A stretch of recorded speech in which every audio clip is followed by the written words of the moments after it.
تعنا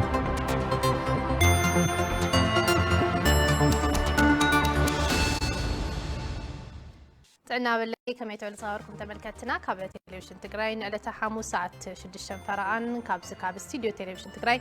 زينات ساعات بقد تحيزنا لكم قريبنا لنا زينات ساعتنا مرحنا أنا ديم كحسين مدام كتكون قادم ما علم زي حاجة سابيناكم كنت أنا حين أنا بتفرج ما زينا كنسكر مرحتي بوليتيكاز تمزابل هزبينا بمربتو بمملاس تاريخا وحلافنتهم كيف تسمو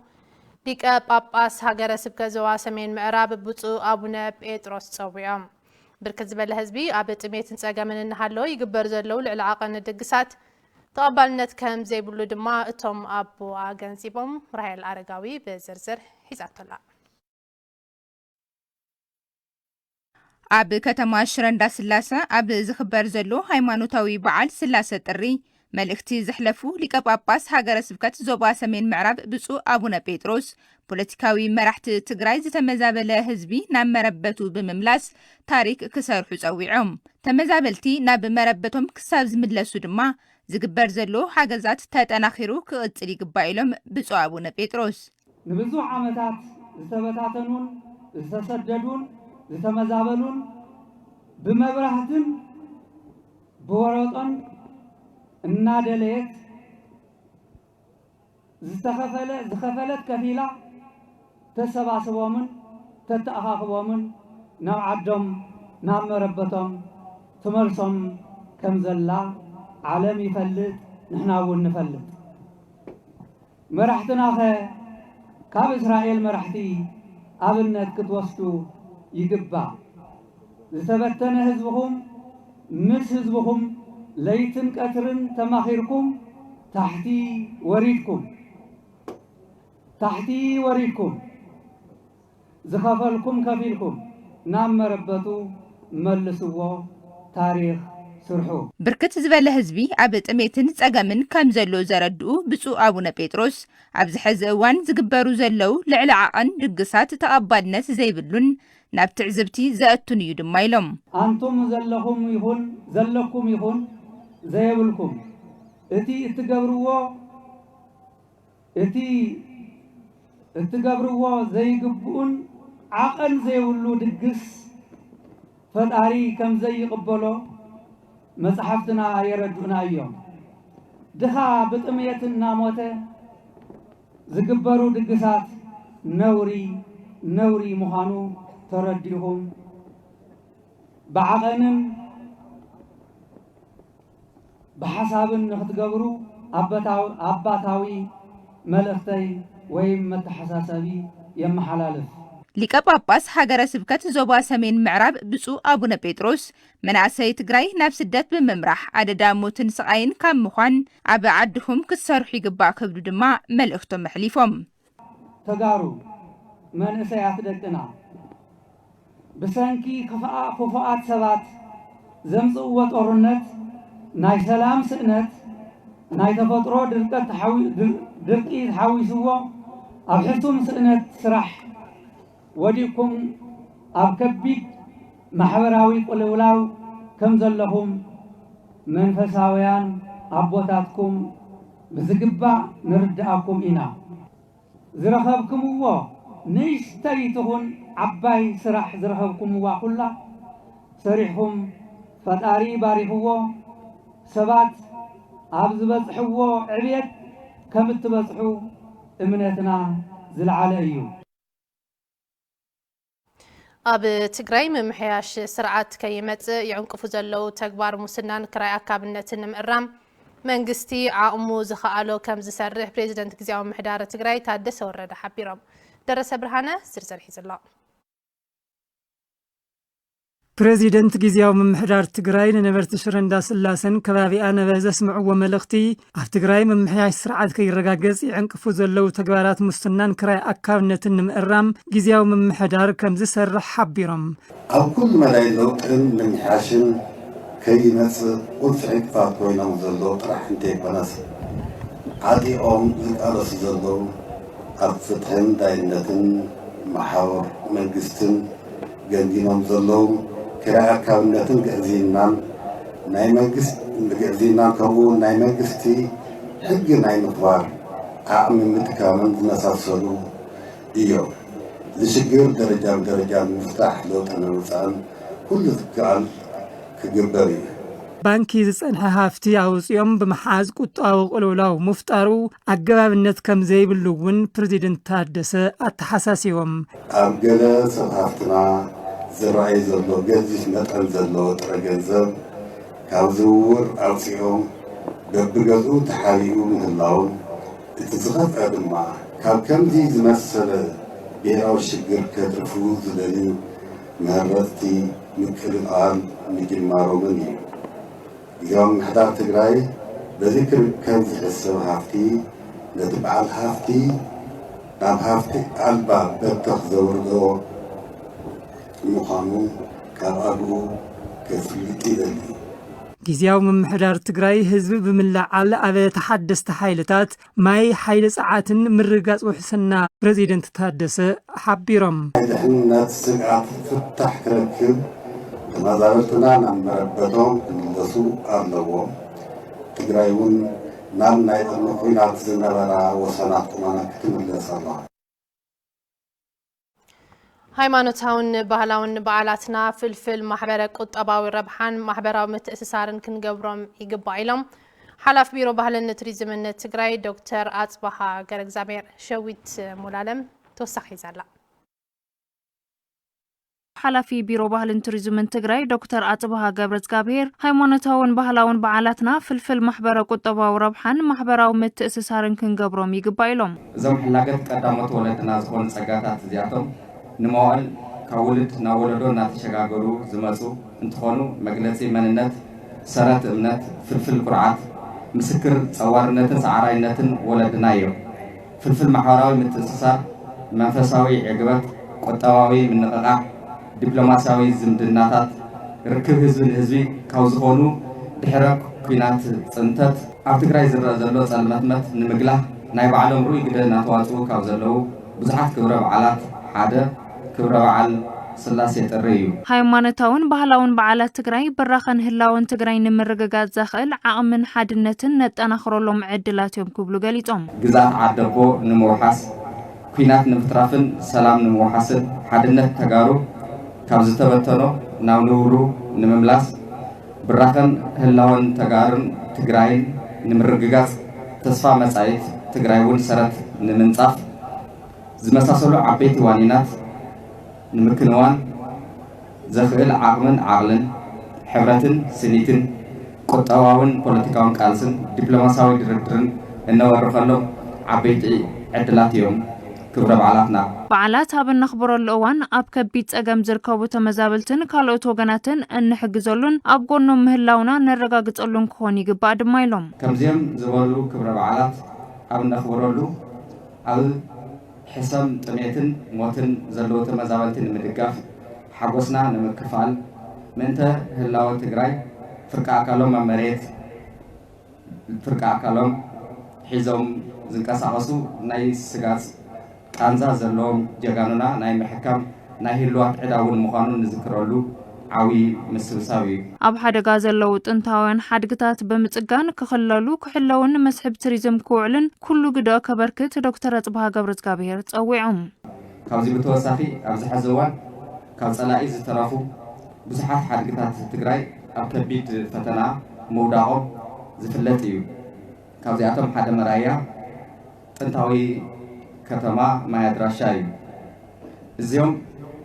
ብሰንኪ ዘይሕጋዊ ናይ ወርቂ ሃደን ወይ ዕደና ዝጠፍኡ ዘለው ሰረት ወለድና ዝኾኑ ሓድግታትና መንግስትን ቅዱሳትን ዓብዪ ሓደራ ምዃኑ ግልጽ እዩ ተመዛበልትናን ግዛኣታዊ ሓድነትናን ክሳብ ዝምለሱ ብኽነት በመከላኸል ኣብ ስቃይን መከራን ዘሎ ተመዛባሊ ህዝብና ክንድግፍ ይግባእ ኢሉ መምሕዳር ዞባ ሰሜን ምዕራብ በዓል ስላሴ ጥሪ ካብ ሃይማኖታዊ ትሕዝቶኡ ብተወሳኺ ኣብ ማሕበረ ቁጠባዊ ምንቕቓሕ እታ ከተማ ዝለዓለ ግደ ከም ዘለዎ ድማ መምሕዳር ከተማ ሽረ እንዳስላሴ ገሊጹ ኣሎ ሃይለ ስላሴ ገብረ ሚካኤል ብዝርዝር ሒዝዎ ኣሎ ኣብ በዓል ስላሴ ጥሪ ናብታ ማእኸል ንግድን ኢንቨስትመንትን ከተማ ሽረ እንዳስላሴ እንኳዕ ደሓን መጻኹም ዝበሉ ከንቲባ ከተማ ሽረ እንዳስላሴ ኣይተ ገብረ መድህን ዮሃንስ በዓል ስላሴ ጥሪ ካብ ሃይማኖታዊ ትሕዝኦ ብተወሳኺ ኣብ ማሕበራዊ ቁጠባዊ ምንቅስቃስታ ከተማ ዝለዓለ ግደ ከም ዘለዎ ገሊጾም በዓል ስላሴ ጥሪ ሃይማኖታዊ ትሕዝኦ ዓቂቡ ኣብ ማሕበራዊ ቁጠባዊ ምንቅስቃስ ከተማናን ከባቢናን ልዑል ረብሓ ዝርከበሉ ዘሎ እዩ ኢንቨስትመንት ኣብ ምስፋሕን ምጥንኻርን ከምኡውን ኣብ ከቢድ ጸገም ዘለዎ ተመዛበልትና ኣብ ትሕት መነባብሮ ዝርከቡ ነበርቲ ከተማናን ኣብ ምድጋፍ ሩኡይ ተራ እናተጻወተ ይርከብ እቶም ከንቲባ ኣብታ ከተማ ዝተጀመሩ መሰረተ ልምዓታት ብእዋኑ ክዛዘሙ ኣብ ደገ ይኹን ውሽጢ ዓዲ ዘሎ ተወላድን ፈታውን እቲ ከባቢ ድጋፉ ክሕይል ጸዊዖም ከም ከተማ ብውሽጢ ዓቕምን ናይ ነበርትና ተሳትፎን ዝተጀመረ ናይ ውሽጢ መንገዲ ኣስፋልት ካልኦት መሰረተ ልምዓታትን ተጠናኺሮም ክቕጽሉ ኩሉ ትግራዋይ ተወላድን ተሳትፎኩም ድጋፍኩምን ከተሕይሉ በዘጋጣሚ ጻውዒትና ነቕርብ ኣመሓዳሪ ዞባ ሰሜን ምዕራብ ትግራይ ኣይተ ወልደ አብርሃ ገብረ ጻድቕ እዚ በዓል እንትነኽበር ተመዛበልትናን ግዛታዊ ሓድነትናን ክሳብ ዝምለስ ኣብ ስቃይን መከራን ዘሎ ተመዛባሊ ህዝብና ብምሕጋዝን ዝባኽን ሃፍተ ገነት ከይህሊ ብምክልኻልን ክኸውን ይግባእ ኢሎም ተጋርጉ ምዃኖም ጥራሕ ከቢድ መስዋዕትን ዋጋን ዝኸፍሉ ዘለዉ ህዝቢ ወረዳታት ጸለምትን ዞባ ምዕራብ ትግራይን ሓራ ምውፃእ ክኸውን ይግባእ እዚ እንብለሉ ምክንያት ተመዛበልትና በብኻዊ ዝርከብ ህዝብናን ካልኦት ሓገዝቲ ኣካላትናን ዝገብርዎ ዝነበሩ ድጋፋት እቲ ግዜ ብጣዕሚ ስለ ዝነውሐን ዓማውቲ ስለ ዝቑፀረን እናረብረበን እናተዳኸመን ስለ ዝኸደ ተመዛበልትና ኣብ ከቢድ ሓደጋ ወዲቖም ንሞት ሕማምን ስቃይ ተሳጢሖም ስለ ዘለዉ ኩላትና እዚኦም ንምምላስ ከም ህዝብን ምምሕዳርን ዞባ ሰሜን ምዕራብ ካባና ዝድለ ድጋፍ ንምግባር ድልዋት ከም ዝኾንና እናሓበርና ናይ ተመዛበልትና ስቃይን ሞትን ናይ ኩላትና ስለ ዝኾነ ኣመራርሓን ህዝብን ዞባ ሰሜን ምዕራብ ሕዚ እውን ኣብ ኣፍሞት ዘለዉ ተመዛበልትና ንምድሓን ክስካብ ናብ መረበቶም ዝምለሱ ከይረብረብና ከም ቀደምና እንኽእሎ ኩሉ ዓይነት ድጋፍ ክንገብር በዘጋጣሚ እዚ ይጽውዕ እቲ ጸብጻብ ዝቐረበና ሃይለ ሚካኤል ገሰሰ ነይሩ ናብ ዝቕጽል ዜና ክንሰግር ፕሬዚደንት ታደሰ ወረደ ኣብ ከተማ ሽረ እንዳስላሴ ኣብ ሓፈሻዊ ሆስፒታል ስሑል ሽረ ዘለዎ ወሃብ ኣገልግሎት ሕክምና ምስ ጠለብ ናይቲ ህዝብን ስነ ምህዳር ናይቲ ከባብን ተመጣጣኒ ክኸውን ክስራሕ ይግባእ ኢሎም እቶም ፕሬዚደንት ነዚ ዝበሉ ኣብቲ ሆስፒታል ተረኺቦም ኣብ ዘካየድዎ ዑደት እዩ ዮርዳኖስ ገብረስላሴ ዝለኣኸትልና ዜና እዩ ተስፋይ ታደሰ ድማ ከም ሰብ ቀርበና እዩ ببريزيدنت ታደሰ ወረደ ዝተመርሐ ልኡኽ ኣብ ከተማ ሽረ እንዳስላሴ ዑደት የሳልጥ ኣሎም እቶም ፕሬዚደንት ኣብ ከተማ ሽረ እንዳስላሴ ሓፈሻዊ ሆስፒታል ስሑል ዑደት ኣብ ዘሳልጡሉ እዋን እቲ ሆስፒታል ካብቲ ዘለዎ ብዝበለፀ ንኽጠናኸር ክስርሐሉ ይግባእ ይብሉ ኤምአርአይ የብልኩም ሲቲ ስካን የብልኩም ነፍሲ ወከፍ ናይ ወረዳ ሆስፒታል ኤምአርአይ ገለመለሎ ዝበሃል እዩ ሲቲ ስካን ስለዚ በተን ዘሎ ኣቺቭመንት ጽቡቕ እየን ምስ ሰብ ዝኸባቢ ዘሎ ናይ ምስ መኣድንታ ተሓሓዘ ክስታይ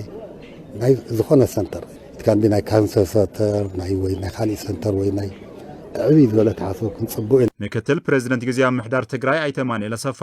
እቲ ሆስፒታል ምስ ዝህቦ ዘሎ ግልጋሎት ተታሒዙ ንቐጻሊ ዝስርሑ ዓበይቲ ትልምታት ክሕንፀፁ ከም ዘለዎም ይገልጹ ብጣዕሚ ብዙሕ ስራሕቲ ዘዝጎደለኩም እናመላእኹም ነቲ ሕብረተሰብ ኣገልግሎት ንምሃብ ትገብርዎ ዘለኹም ጻዕሪ ብጣዕሚ ኣፕሪሼት ክግበር ዝግባእ እዩ ሓቅን ምዝራብ ብጣዕሚ ብዙሕ ስራሕ እዩ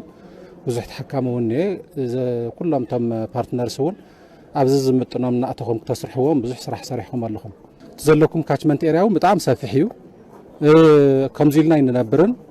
ኣጋጣሚ ዝኸባቢ እዚ እውን ምስ ሃገራት እውን እዩ ምስ ክልል ኣምሓራ እውን ምስ ካልኦት ሃገራት እውን ዝዳወብ ከባቢ እዩ ብጣዕሚ ዓብዪ ከባቢ እዩና ነዚ ተሓሳቢ ዝገበረ ስትራቴጂክ ፕላን የድልየኩም እዩ ዝብል እምነት ኣለና ኣብቲ ሆስፒታል ኣገልግሎት ዝረኸቡ ተሓከምቲ ብወገኖም ጽቡቕ ኣገልግሎት ይረኽቡ ከም ዘሎ ብምሕባር ዝተማልአ ቅረ መድሓኒት ክህሉ ይግባእ ኢሎም ሕሙም ነይረ ሕጂ ለውጥ ኣለኒ ጽቡቕ እየ ዘለኹ ምክንያቱም ኣገልግሎት ይጥቀም እየ ኣብ ውሽጢ 6 ኣዋርሕ ጥራሕ ልዕሊ 3600 ኣዴታት ኣብ ሓፈሻዊ ሆስፒታል ስሑል ከም ዝወለዳን ልዕሊ 1500 ቀሊልን ከቢድን መጥባሕቲ ከም ዝተኻየደን ኣካየዲ ስራሕቲ ሆስፒታል ኣይተ ኤርምያስ ገሊፆም ባንኪ ወጋገን ምስ ቤት ጽሕፈት ኣገልግሎት ማይን ፈሳስን ከተማ መቐለ ብቴክኖሎጂ ዝተሓገዘ ኣገልግሎት ክፍሊት መስተ ማይ ንምጅማር ሓበራዊ ሰነድ ስምምዕ ኣንቢሮም እቲ ኣገልግሎት ብኢብርን ሞባይል ባንኪንግን ዝኣመሰሉ ዲጂታል ኣገልግሎታት እቲ ባንኪ ካብ ጥሪ 12 ዓመተ ምህረት ከም ዝጅምር ድማ ተሓቢሩሎም ንጸብጻብ በላይ ሽፈራው ንሳት ተስፋይ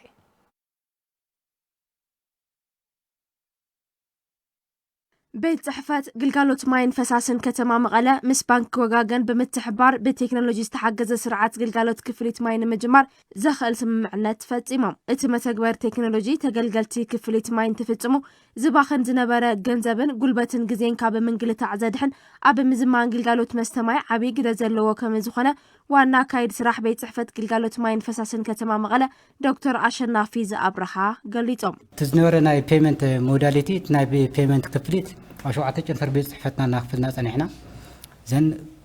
ዓሚልና ናብቲ ጨንፈርና ኸዲ ዝኽፍል ጸኒሑ ከይድ ከሎ ግዜ ገንዘብ ይዘባኽን ነይሩ ስለዚ ዘየድሊ ናይ ግዜን ናይ ገንዘብ ንምዃን ይቕንሰልና እዩ ዘየድሊ ናይ ሓደጋታት እውን ይቕንስ እዩ ምክንያቱ ገንዘብ ብካሽ ሒዙ ከይድ ከሎ ናብ ጨንፈር ዘይተደለየ ሓደጋታት እውን ኣፅሑ ስለ ዝነበሩ ማለት እዩ ብውሕዱ ኣብ ዘሎ ከባቢ ኮይኑ ተኺሉ ኣብ ጨንፈር ቤት ጽሕፈት ተተኮይኑ ብሞባይል አፕሊኬሽን ኣብ ዝኾነ ቦታ ኮይኑ ዝኸፍለሉ መንገዲ ፕላትፎርም መዘጋጅና ኣለና ምስ ወጋገን ባንክን ተፈራሪምና ኣለና እቲ ስርዓት ኣወሃባ ግልጋሎት ክፍሊት ማይ ብኢብርን ሞባይል ባንኪንግን ዝኣምሰሉ ዲጂታል ግልጋሎት ባንክ ወጋገን ኣቢሉ ኣብ 22 ከተማታት እናተወሃበ ከም ዘሎ ዝሓበሩ ኣካይድ ስራሕ ባንክ ወጋገን ሪጅን ሰሜን ኣይተሃፍቶም ገብረ እግዚአብሔር ካብ ጥሪ 12/2018 ዓመተ ምህረት ጀሚሩ ድማ ኣብ ከተማ መቐለ ተፈጻመ ከም ዝኸውን የረድው ዝግልጋሎት እዚ ካብ መንግልታዕ ተወሳኺ ወጻኢታት ካብ ምውፃእ ብጣዕሚ ዝሓሸ መንገዲ ግልጋሎት ንህበሉ ዕድል ፈጠረ ስለ ዝኾነ ህዝብና ካብ ጥሪ 12 ጀሚሩ ኣብ መቐለ ከተማ 37 ቅርንጫፋት ኣለዋና ከም ትግራይ ናብ 150 ከባቢ ኣለና ከም ሃገር እውን ናብ 450 ከባቢ ኣለና ስለዚ ማንም ዓሚል ናይ ግልጋሎት ማይ ከተማ መቐለ ዝኾነ ኣብ ዘን ቅርንጫፋት እዚኣቶም ብምኻድ ናብ ሞባይሉ ዝመጾ መሰጅ ተጠቂሙ ክፍሊት ምፍጻም ይኽእል እዩ እቲ ስርዓት ኣወሃባ ግልጋሎት ተገልገልቲ ወርሓዊ ክፍሊቶም ዝገልጽ መልእኽቲ ናብ ሞባይሎም ከም ዝበጽሖም ዝገለጹ ኣይተሃፍቶም ብሞባይሎም ኣቢሎም ክፍሊቶም ክፍጽሙ ከም ዝኽእሉን ካብዚ ሓሊፉ ድማ ኣብ ቀረብኦም ናብ ዝርከብ ባንክ ወጋገን ብምኻድ ብቐሊሉ ክኸፍሉ ከም ዝኽእሉን ይገልጹ ባንክ ወጋገን ዝኽገብር ተሎ ዓሚል ኣብ ገዝኡ ኮይኑ ዝኸፍለሉ ብሞባይል ባንኪንግ ካብኡ ሓሊፉ ከዓ በብኸባቢኡ ዘለው ናይ ውክልና ዝወሰዱ ናይ ወጋገን ባንክ ኣብ ቀረብኦም ዝርከብ ማለት እዩ ምፋል ዝኽእሉ ዕድል ፈጢርና ኣለና ሓድሽ ፕሮዳክት ናይ ወጋገን ዝኾነ ድማ ኢብር እንብሎ ብኡ ጌርካ እውን ህዝቢ ናይ መንግልታዕ ዝቕንሰሉ ኣብ ቀረብኡ ዘሎ ኤጀንት ይኹን ወይ ሞባይል ብምጥቃም ዝኸፍለሉ መንገዲ መስርሕ ፈጢርና ኣለና ኢና እቲ ግልጋሎት ልዕሊ 100,000 ሰብ ዋና ቆፃን ማይ ከተማ መቐለ ዘካትት ከም ዝኾነ ተሓቢሩ ኣብ ምልማዕ ኣሕምልትን ቆምቲ ተኽልታትን ተዋፊሮም ናብሮም ንምምሕያሽ ሰርሑ ከም ዘለው ነበርቲ ጣብያ ሰላም ወረዳ ሓውዜን ገሊጾም ኣብ ወረዳ ሓውዜን ኣብ ቀዳማይ ዙር ልዕሊ 1,000 ሄክታር መሬት መስኖ ይለምዕ ከም ዘሎ ምምሕዳርቲ ወረዳ ኣፍሊጡ ሸዊት ሙላለም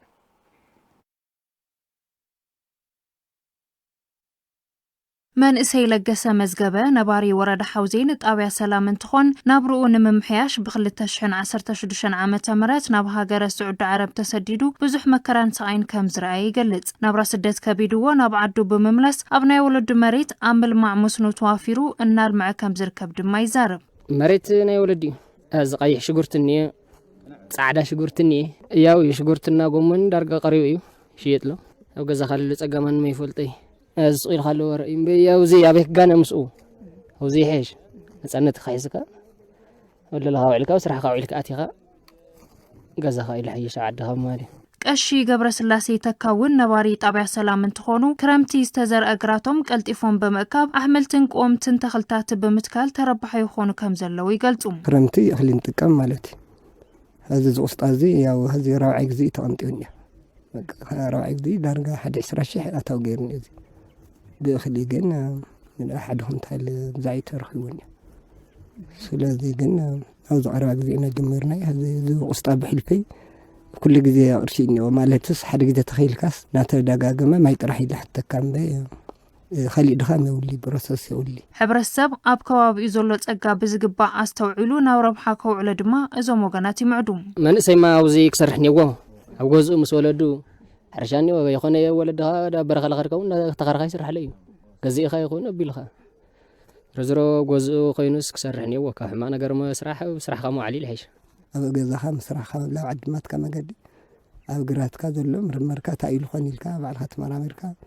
ኣብ ዓመት 2 ግዜ 3 ግዜ ከኣቲ ምግባር ይከኣል እዩ። ክኢላ መስኖ ወረዳ ሓውዜን ኣይተ ገብረ ኺዳን ገብረ ሚካኤል ኣብታ ወረዳ ኣብ ቀዳማይ ዙር ልዕሊ 1000 ሄክታር መሬት ብመስኖ እናለምዐ ከም ዝርከብን ንኻልኣይ ዙር እውን ምድላዋት ከም ዝተወገነን ይገልጹ። ኣብ ሎም ዓመት ክለምዕ ኢልና ዝሓዝናዮ 1281 እዩ። ካውዚ ክሻህ ዝልምዕናዮ ዘለና 1179.5 ሄክታር ኢና ልምዒና። 21 ገጠር ጣብያ ኣለዋና ካብዘን 21 ጣብያ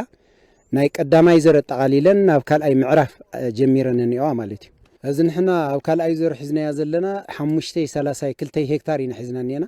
ሉዚ ለኣክል እውን ትምድላዋት ናይ ፈልሲ ምድላው እኒኦ ገሊኦም ገባራትና እውን ኣብ ጅማሮ ንምጅማር ግራቶም ሓሪሶም ኣላሳሊሶም ኣለው ያው ጽቡቕ ምድላው ኢና እኒአና ማለት እዩ። ኣብ ትግራይ ኣብ ዝሓለፉ 3 ዓመታት ብባህላዊ መንገዲ ኣብ ልዕሊ 60,000 ሄክታር መሬት ብሰኻይደ ኳዕቲ ዕደና ወርቂ 350 ኩንታል ወይ ድማ 35 ቶን ወርቂ ከም ዝተኣከበ መጽናዕትታት ኣረጋጊጾም። እዞም መጽናዕትታት ዝቐረቡ ኣብ ከተማ ሽረ እንዳስላሴ ኣብ ዙርያ ሃፍቲ ማዕድን ትግራይን ኣጠቃቅሞኦምን ኣመልኪቱ ኣብ ሰኻይደ መድረኽ እዩ። ዮርዳኖስ ገብረስላሴ ተኸታቲላተላ መርሃዊ ተስፋይ ድማ ከም ሰብ ቀርቦ እዩ። ኣብ ከተማ ሽረ እንዳስላሴ ኣብ ዙርያ ሃፍቲ ማዕድን ትግራይን መድረኽ ምብሳር ዕላውነት ቢዝነስ ግሩፕ ኣክሲዮን ማሕበር ሳግላን ተሳሊጡ። ኣካቢ ቦርድ ቢዝነስ ግሩፕ ኣክሲዮን ማሕበር ሳግላ ኣይቶ ሙሉዓለም ገብረ ህይወት ዕላማቲ ኣክሲዮን ማሕበር ሃብተ ገነት ማዕድናት እቲ ዞባ ዘላቂ ልምዓት ዕብየትን ፍትሓዊ ተጠቃምነትን ብዘረጋግጽ ብኽለት ከባቢ ብዝንኪ ስነ ምህዳር ብዘይጸባእን ሕብረተሰብ ተጠቃሚ ንምግባር ይብሉ። ማዕድናት ትግራይ አንጸላሊዎ ካብ ዘሎ ሓደጋ ንምድሓን ሃፍቲ ማዕድን ዓድና ብዝዘመነ ረብሓ ሕብረተሰብ ብዝሕሉ ስነ ከባቢ ብዘይብክል ብኽነት ብዝቕንስን ተጠቃምነት ማዕድን ብምርግጋጽ ኣብ ልዕሊ መሬት ንወለዶ ዝተርፍ ዘላቂ ኢንቨስትመንት ክነውዕሎ ይግባእ። ኣብቲ መድረኽ መጽናዕታዊ ጽሑፍ ዘቕረቡ ምሁራን ብወገኖም ዘይውሑስ ዕደና ዘለዎ ሳዕቤናት መርዛም ኬሚካላት ተወጊድካ ሰብን ከባብን ከይጎዳእኻ ማዕድናት ትግራይ ካብ ስጋኣት ናብ ሃፍቲ ኣብ ዝቕየረሉ መንገዲ ምስ ተመክሮ ዓለም ብምዝማድ መጽናዕታዊ ጽሑፍ ኣቕሪቦም ኣብ ኩሎም ናይ ዕደና ቦታታት ትግራይ ብቢልዮናት ዝግመት ወርቅን ካልኦት ክቡራት ማዕድንን ዝሓዘ ተረፈ ምህርቲ ተደብርዮም ይርከቡ። እዞም ተረፈ ምህርቲ እዚኦም ብሰንኪ ዘመናዊ መጻረይ ቴክኖሎጂ ዘይምህላው ተደርቢው ስነ ምህዳርን ማሕበረሰብን ዝብክለሉ ዘሎ ኩነታት እዩ ዘሎ ኣብዚ ሰዓታት ትግራይ ናይ ትግራይ ሃፍቲ ማዕድን ክውክል ዝኽእሉ ስትራቴጂክ ሚነራል እውን ክፍለዩ ይኽእሉ ኣለዎ። ሕዚ ሓደ ብልጭ ዝብሉ ዘይንፈልጦም ሃፍትታት እውን ኣለዉ ከምኒ ታንግስት ኣብ ሓደ ቦታ ኣይኮነን ሕዚ ብዙሓት ይመፁ ኣለውና እዚኦም እውን ኣይንወይቶም ስትራቴጂክ ሚነራል እውን ክንፈለ ኣለና። ሓደሽቲ ቴክኖሎጂ ኣብ ዝጠልቡ ናይ ዕደና ስራሕቲ ሰብ ርእሰ ማል ብዓብዪ ክሳተፉ ከም ዘለዉ ተሳተፍቲ እቲ መድረኽ ሕቶን ርእቶን ዘቕረቡ እንትኾኑ መሪሕነት ትግራይ ዘይሕጋዊ ዕደና ንምቁጻር ዘለዎ ቆራጽነት ሕብረተሰብ እቲ ከባቢ ፍትሓዊ ተረባሒ ሃፍተ ገነቱ ክኸውንን ጸጋታት ማዕድን ሳይነሳዊ ብዝኾነ ኣገባብ ከመይ ኣብ ረብሓ ይውዓል ዝብሉ ሓሳባት ኣልዒሎም ክቡር ፕሬዚደንት እውን ዘለኻዮ ስለ ዝኾነ እንታይ ክብል ዝደሊ ካንሾሎታት ተዓፅየን ናይ ከተማ ካንሾሎታት ብሳናይድና ብሜርኩሪ ዕደና ዝካየድ ዘሎ ሕጂ ነዚኣቶም ዝከታተሉና ኣብዚ እንታይ ዓይነት ቆራጽነት ኣሎ ስልካ ስለተረኸበ ብ4 ዓመት ብ5 ዓመት ብ10 ዓመት ኣውፂኻ ትውድእ እውን ኣይኮነን። ምክንያቱም ንዑ ሪፕሌስ ንምግባር ንዑ ንምሕዋይ ነቲ ዝተጎድአ ኢንቫይሮንመንት ንምሕዋይ ብዙሕ ወጪ እውን ስለ ዘለዎ ንሱ እውን ኳልኩሌት ክግበር ክኽእል ኣለዎ። ግን ንሕና እውን ተኾነ ኣሎ ስለ ዝተባሃለ ኩሉ ፍሒርና ፀባሕ ንጎ ምድረ በዳ ተሸኪምና ደቅናን ደቅናን ናብ ፀገም ዝወድቁሉ ክኸውን ስለ ዘይብሉ ከምዚኦም ዝመሰሉ ፕሮጀክትታት ኢሪቨርሰብል ኢንቫይሮንመንታል ዲግራዴሽን ዘምፁ ዝኾነ ዓይነት ፕሮጀክት ኣብ ዘለዎ ጠጠው ክብል ኣለዎ እዩ ዘ ከፍትን ኢድን እግርን ዘይብሎም ኣምራኹ ዝተወለዱ ግዜ ኣሎ እንታይ ኢና ንብ ዘለና ኣብ ሰብ ድማ ታይም ማተርስ ትዶዝናቱ ግዜ ዳ እምበር ሜርኩሪ ስርሑ ምስርሑ ኣይተርፉን ሳናይድ ስርሑ ምስርሑ ኣይተርፉን ስለዚ ብሰላሕታ ብቐጻሊ ወለዶ ዘየዓብየላ ንገብራ ኣለና። ፕሬዚዳንት ጊዜያዊ ምምሕዳር ትግራይ ታደሰ ወረደን ሓላፊት ቢሮ ማዕድን ትግራይ ወይዘሮ ብርክቲ ገብረ መድህንን ነቲ ዝቐረበ መጽናዕትን ርእቶን ተሳተፍትን መሰረት ገይሮም ሓሳብ ሂቦም ኣስገደ ይፈዓር ጸለምቲ ድማ ይፈዓር ላዕለየ ድያዎ ማእኸለየ ድያዎ ታሕተየ ድያዎ ጽምብላ ወይ نحناس ناي تجراي ناي مجرشا ولدو زفونا دحرينا سو ولدو خمزي لعينتنا نحسب زلنا محفري عشان ولدتات وتصدم سلازي زي او قمتاتنا ولا سمين معراون زخل كل نجر كل اللو كيميكال كعب تعمل قرم بعالم درجة لتخل كل كيميكالي ميركوري البهال كيميكالس حدا جنيانته ترأيو عالماتون تصقموا كبيس لزخنة كيميكال زي خنت كمية ولاني للخل كله إيه سلازي لبعلناون كنا برتخوينا الغصالون كنا حسب تخوينا كما جيرنا زما أدن زيو تقمنا علل ولدن بموساد كلي برسات بتعم خبيدين ኣብ ትግራይ ክሳብ 200 ሜትሮ ዕምቆት ዘለዎ ውህሉል ሃፍቲ ወርቂ ከም ዘሎን ኣብ ዝሓለፈ 3 ዓመታትን ቅድሞውን ኣብ ዝነበረ ግዜ ድማ ብባህላዊ መንገዲ ናብ 350 ኩንታል ዝግመት ወርቂ ኣብ ልዕሊ 60,000 ሄክታር መሬት ብማእኸላይ ዕምቆት ካብ 15 ክሳብ 25 ከም ዝተኣከበ እቶም መጽናዕትታት ይሕብሩ። ኣብ መወዳእታ ሱዳን ኩናት ሕድሕድ ሱዳን ሰላማዊ መዕለቢ ከይረክብ ኢደታውነት ወጻእተኛታት ከቢድ ማሕለኻ ኮይኑ ምህላው استراتيجيكاوي مصنعتي افريكا الاو غيروم نصبصاب غير እግዚአብሔር ኃይሉ ገነት ካሳይ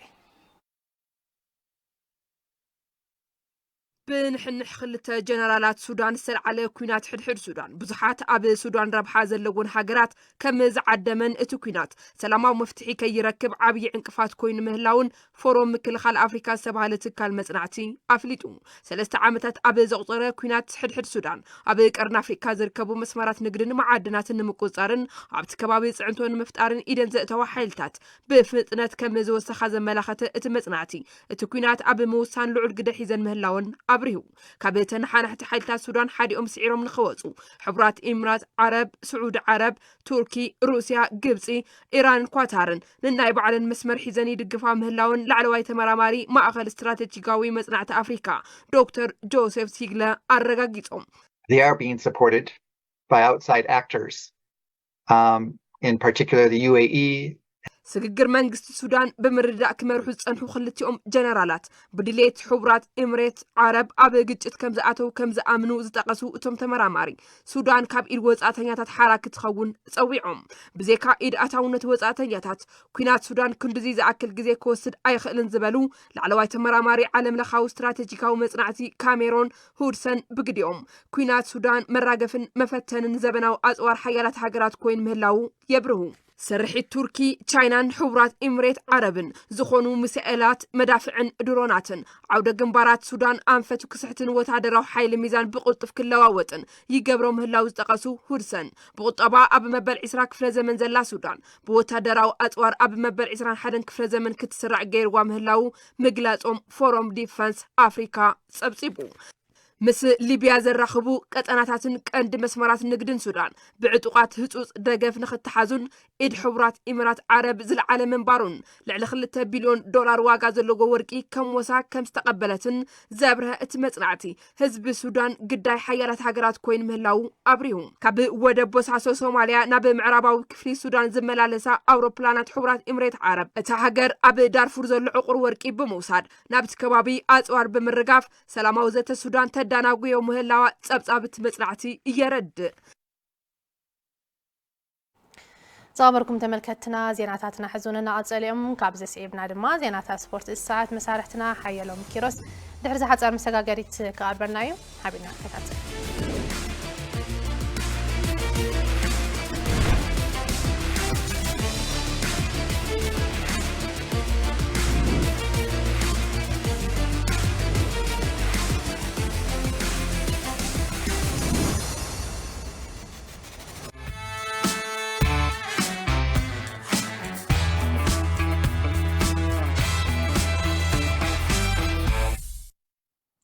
سلام متعنا هبلي دحن دصنيحكم زخبركم سلام متعنا هبلي دحن دصنيحكم زخبركم تملكتنا نساز بلنا حبريتا سبورت حيز قريب لخو سنه مكت سالفه لما حبريتا ውድድር አትሌቲክስ ሰልጠንት ፕሮጀክትን ጋንታትን ትግራይ ኣብ ከተማ ውቅሮ ብዝተፈላለዩ ውድድራት እንዳቀጸለ ይዝርከብ ብዕለተ ሰሉስ ጀመረ መበል 11 ሻምፒዮን አትሌቲክስ ሰልጠንት ፕሮጀክትን ጋንታትን ትግራይ ብዝተፈላለዩ ውድድራት ዝቀጽል ዘሎ ኮይኑ ክሳብ ሕዚ ድማ ናይ መጻረይን ፍጻመን ውድድራት ተኣናጊዶም 24 ወረዳታትን ጋንታትን ሳትፈልል ዘለዋ ሻምፒዮና ቸማሊ ካብ ዝተኻየዱ ፍጻመ ውድድራት ብ200 ሜትሮ ደቂ ኣንስትዮ ወረዳ ሄልዳን አብርሃ ካብ ፕሮጀክት አትሌቲክስ ሻምበር ሙሩጽ ይፍጠር ቀዳመት ትወጽእ ብረኽቲ በርሀ ካብ እንደርታ ዛይድ ገብረዛቤር ድማ ካብ አጽብ እንዳስላሴ ካልኣይን ሳልሳይን ደረጃ መሓዝ ውድድረን ዛዚመን ብ1500 ሜትሮ ደቂ ተባዕትዮ ቢናም ተኽላይ ካብ ክፍለ ከተማ ሓወልቲ ቀዳማይን ትወጽእ ሚልዮን ሕድሮም ካብ ሕንጣሎ ሰመረ ገብረብርሃም ድማ ካብ ውቅሮ ካልኣይን ሳልሳይን ደረጃ ሒዞም ኣብ ዝረሕቐት ናይ ደቂ ኣንስትዮ ድማ ፍዮር ጽጋብ ካብ ፍሮይኒ ቅሳነት ዮሐንስ ካብ እንዳባጽሕማ ቅዱሳን መዝገበ ድማ ካብ አጽብ እንዳስላሴ ካብ ቀዳማ ክሳብ ሳልሳይ ደረጃ መሓዝ ውድድረን ዛዚመን ብ3000 ሜትሮ ደቂ ተባዕትዮ ድማ ሃፍቶም ኪሮስ ካብ መቐለ ዮሐንስ ገብረ አዝጊ ካብ እንደርታ ሸረው አርአያ ድማ ካብ መቐለ ካብ ቀዳማ ክሳብ ሳልሳይ ደረጃ ዝሓዙ አትሌታት እዮም ብ10000 ሜትሮ ደቂ ተባዕትዮ ብጋንታ ተብዝተኻይደ ሓያል ንሕንሕ ድማ ገብረ ኪሮስ አዲስ ካብ መስፍን ብተመሳሳሊ ሰመረ ሞላ ካብ መስፍን አረጋዊ ሀብቱ ድማ ካብ ሱር ካብ ቀዳማ ክሳብ ሳልሳይ ደረጃ ዝሓዙ አትሌታት ከም ዝኾኑ ተፈሊጡሎ እቶም ውድድራት ክሳብ ዕለተ ቀዳም ከም ዝካየዱ ድማ እቲ ዝወጽእ መርሃ ግብሪ የመላኽት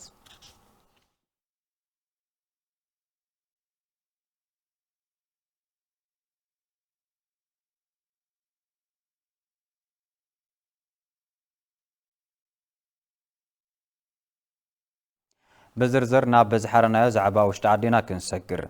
سبورت دار تابت ملاء تግራይ كزوترن بتي عود سبورت دما تنحنحت سبورتنيات كلون يسرح كم زلو فيدريشن دارت تግራይ فليطوم بقصالنا دما دارت ናብ ወረዳታት ክታታቶ ከም መሰርሕ ፍሊጥሎ ብርሃነ በየነ ኣብ ትግራይ ዘሎ ምንቅስቃስ ዳርት ናብ ኩሉ ከባቢታት ክስፋሕፍሕን ክልመድን ይሰርሑ ምህላዎም ስፖርተኛታትን አሰልጠንትን ዳርት ይዛረቡ سبورت ስለልኾነ ዝጫወታ ስለለይተ ለመደሲ ልምዕባይ ላክል ኢና ንጫወት ለና ናዕዌና ናለ ተስፋ ንገብር ተቋሪጥ ነር መላጫታ ትግራይ ተትጅመር ሞ ሓደሽቲ ተትፈሪ ሓደሽ ቢያንስ አንሕና አውዚ ሞያዚ ከ8 ዓመት ጌርና ኔናው ሓደሽ ተተካት ክፎሪ መንታይ ዝጫወታ መላጫታ ትግራይ ምጅማሮ ክሕግዘና ነይዎ መንግስቲ ብማተሪያል ይኹን ብሓጊዝና ውድድር ለከብቃና ነይዎ ኢለ ኣምን ስፖርት ዳርት ከም ካልኦት ዓይነታት ስፖርት ትኩረት ክወሃቦን ዝምልከቶም አካላትን ሰብሃፍትን ብምሕጋዝ ተደጋጋሚ ውድድር ክሰናዳ ይግባእ ኢሎም እቶም ሰሞያ ፌደሬሽን ግንዛቤ ክፈጥር ነው ኣብቲ ህዝቢ ቢያንስ አንሕና ግንዛቤ ስለሌለ ኣብ መቐለ ስለሌለና እንዲና ላብዚ ውድድር ኣቲና ኔና ኣብ ካልኦት ግንዛቤ ትፈጥር ትጫዋቲ ዞና ትግራይ ና ዳርት ኮሚኒቲ ላይ ይሰፍሕ ኩሉ ዓይነት ስፖርታት ጉድለታት ነው ግን ትኩረት ይገብርሉ ጠመተ ፌደሬሽን ኩሉ ባሉ ጠመተ ተትገብርሉ ደስ ይላል ጽቡቕ ክንሰርሕ ኢና ንሓስብ ትምህርቲትና ወኪልና ሃም ንኸደለና ክልልና ወኪልና ሃም ንኸደውን ተስፋ ንገብር ዳርት ኣብ ኩሎን ከባቢታት ክዝውተርን ውድድር ክህሉን ምስ ዝተፈላለዩ ትካላት ብምርዳእ ይሰርሑ ምህላዎም ፕሬዚደንት ፌደሬሽን ዳርት ትግራይ ኣይተ ቴድሮስ ጊደ ይገልጹ ትካላት ኣብ ውሽጢ ትካለን ንሰራሕተኛታትን ከጻውታ ክላመዳ ፕላስ እንደገና ኣብ መንጎ ትካላት እውን ውድድር እናካየድና ኣብ ሆቴላት እውን هم ውድድር እናካየድና ክንዕዌ ኢና ልብል ናይ ዛዓመት እዚ ትልመለና ትልምና እዚ ንምፍጻም እንደገና ተፈላለዩ ፕሮጀክታት ሓጽና ኣለናሞ ብኸምዚ ክንዕዌ ኢና ክንምልሶ ኢና ልብል ሓሳብ ይለለና በደረጃ ሃገር ተናሕናሕቲ ስፖርተኛታት ክህልውን ከምውን ኣብ ወረዳታት ብሰፍሒ ክትኣታቶን ክስራሕ ኢሎም እቶም ፕሬዚደንት ናብ ወረዳታት እውን ላጽሓፍና ደብዳቤ ላሰደድና ልክሳተፉ ተፈላለዩ ደግፋት ልክገብሩሎም ሞ ኣብ ውድድር ክሳተፉ ንሕና هم ዓይነት ደብዳቤታት ናብ ወረዳታት ናብ ጋንታታት ንሰድድ ለና ኢና እዚ ተተገይሩ ግን ትመንእሰይ ናብ ዳርት ከቲቱ ኣብ ዳርት ክሳተፍ ይኽእል እዩ ልብል ግምት ይለለና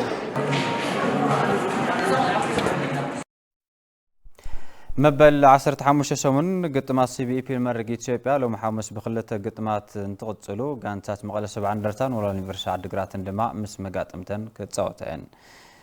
قديم ساعة 9 بستاديوم أديس أبابا ولا اليونيفرسيتي عدغرات مس إثيوبيا ميدم نتصاوت خوينا كانت ولا اليونيفرسيتي عدغرات بزحلف 5 صوتات 4 معرة حدث عرض زمزغبت خوينا ب 10 حد نقدو دما أما بل 19 درجة كم زلاز فلاتيو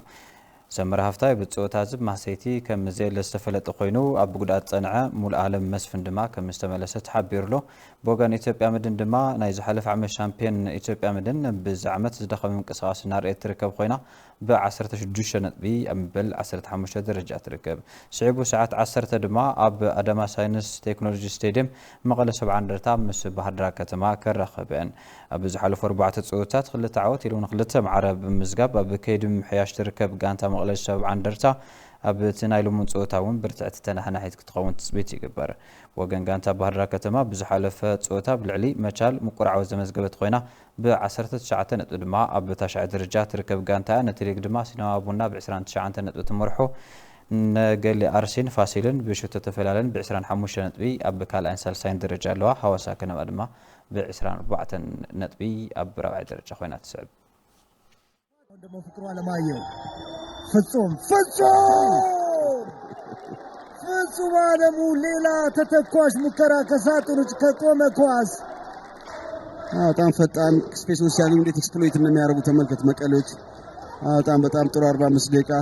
ዝኸበርኩም ተመልከትና ካብ ቴሌቪዥን ትግራይ ነሳዓት ዝበልኩም ሓበሬታ ስፖርት ነቶም ክሳብ ሕዚ ክትከታተሉ ፀንሕኩም መስነሮም ንምከታተልኩም መስጊና ናብ ኣድም ክመልሰኩም